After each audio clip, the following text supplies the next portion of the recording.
Let's look at some other Catholic symbols. In this photo, notice the numerous symbols of the sun, moon and stars above the windows. Further evidence of sun worship can be found in the dome of St. Peter's. Notice the sun at the center of the dome through which sunlight comes. A little known fact is that Catholic churches are built so that worshippers stand facing the east.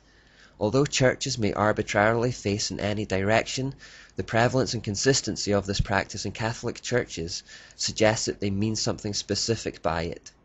Just as the Jewish temple had worshippers facing to the west, and the tabernacle likewise had its entrance on the east side, it is strange to find that this has been reversed. But then we read in Ezekiel 8:14-16, "He brought me to the north gate of the Lord's temple, and some women were sitting there, weeping for the god Tammuz. 'Have you seen this?' he asked. 'But I will show you even more detestable sins than these.'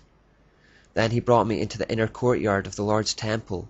At the entrance to the sanctuary, between the entry room and the bronze altar, there were about 25 men with their backs to the sanctuary of the Lord.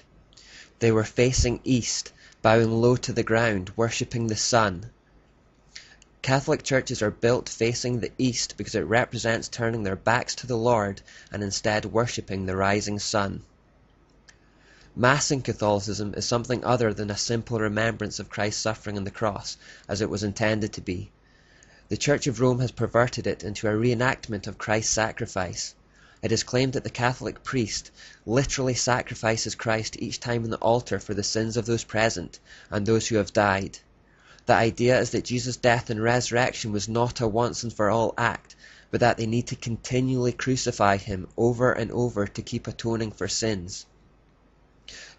Pope Pius X described it as follows: "The Holy Mass is a prayer itself, even the highest prayer that exists. It is the sacrifice dedicated by our Redeemer on the cross, and is repeated every day on the altar." The blasphemy of the Catholic Church is that they claim to kill Jesus every day through the ritual, causing him perpetual suffering. Nothing could be more obviously from the mind of Satan than this. It is also full of bowing, crossings and genuflections. This is a far cry from the practice of Jesus or the apostles. Then there is the circular wafer, which again represents the sun. As it is held aloft, Catholics are encouraged to venerate or worship it. After being held aloft, it is then placed in the center of something called a monstrance. These are a few types of monstrance. You will instantly recognize the solar and lunar imagery. By placing the wafer, representing the sun, on the lunar monstrance, you symbolically create a sexual joining of the male and female gods. You may also notice that this monstrance looks like the logo for the United Nations, and we'll get into that later. The joining of the sun and crescent moon in this way was prevalent in pagan cultures. In this example, which is a pagan Canaanite pillar, we see raised hands in praise of the sun disk within the crescent moon. In this next one we see an Egyptian statuette of an Apis bull, which is one of the most complete representations of Mystery Babylon religion there could ever be. We have the bull itself, which as we know represents Nimrod. We have the sun disk representing Tammuz. We have the crescent moon, which represents Semiramis, and the serpent representing Satan, all compiled into one statue. So this is the most evil statue that you could possibly imagine. In this final example, we see an ancient depiction of Isis, the Egyptian Asherah, the female goddess, with the same symbolism. She is holding her son Tammuz, then there's the sun disk on her head within the crescent. Often within sun disks you'll see a face like this. Wherever you see a face within a sun, you are looking at a representation of Baal. Another feature of Catholicism is the crucifix. This is the image of Jesus still nailed to the cross, and only Catholics use it. Often depictions are far more graphic in their detail than this and include blood and gore. This is linked with the blasphemous doctrine of the Mass, where Christ is continually sacrificed on the altar. By perpetually displaying Jesus on the cross, they are continually crucifying him. Another feature of such crosses can be the circle or sun image around the intersection, as shown here. It is particularly prevalent in what are now called Celtic crosses. Referring back to the previous part, you should notice that it creates the quartered circle symbol, which represents Asherah, and which is supposedly used to transmit the energy of the goddess. The idea of continual works or sacrifices to appease the gods and to earn your salvation is a pagan one and exists in all false religions. As it was once put very succinctly, every other religion says, do, but Christianity is the only one that says, done.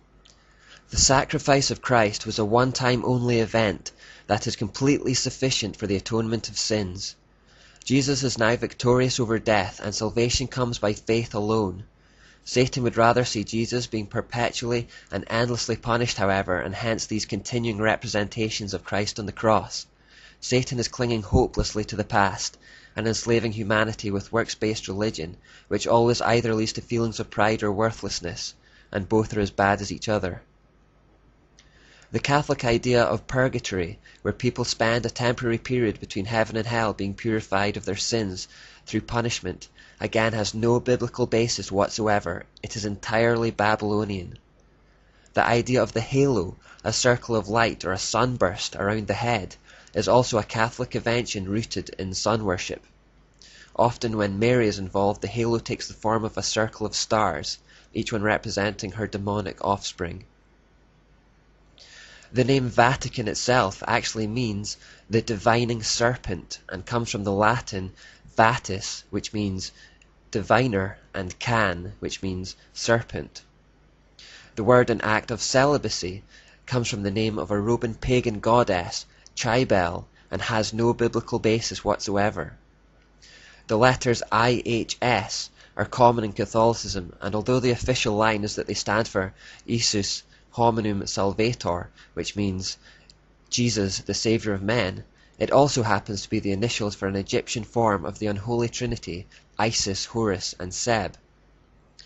Now this one may seem like pure conjecture, but another key point that we'll go into later is that in occultism there is always a double explanation for symbols like these. There is always a false, seemingly light and good meaning, and a true but dark meaning. The sunburst surrounding the letters gives the game away a little in this particular symbol. There is in fact no need for me to highlight individual examples, as many notable Catholics are fairly candid about their adoption of paganism. For example, in The Externals of the Catholic Church by John F. Sullivan we read, "It is interesting to note how often our Church has availed herself of practices which were in common use among pagans.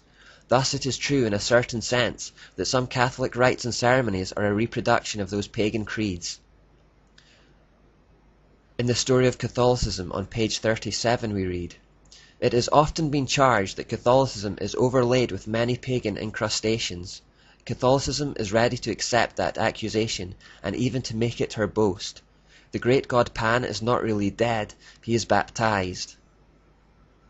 Now Pan is listed in the Satanic Bible as the horned god and is one of the infernal names of Satan. Obviously Satan cannot be baptized. Cardinal Newman, who was recently given sainthood by the Catholic Church, admits in his book that the use of temples and these dedicated to particular saints and ornamented on occasions with branches of trees, incense, lamps and candles, votive offerings on recovery from illness, holy water, asylums, holy days and seasons, use of calendars, processions, blessings on the fields, sacerdotal vestments, the tonsure, the ring in marriage, turning to the east, images at a later date, perhaps the ecclesiastical chant, and the Kyrie eleison are all of pagan origin and sanctified by their adoption into the Church.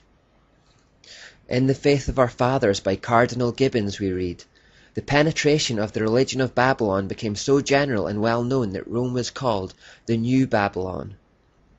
In Life of Constantine by Eusebius we read, "In order to attach to Christianity great attraction in the eyes of the nobility, the priests adopted the outer garments and adornments which were used in pagan cults."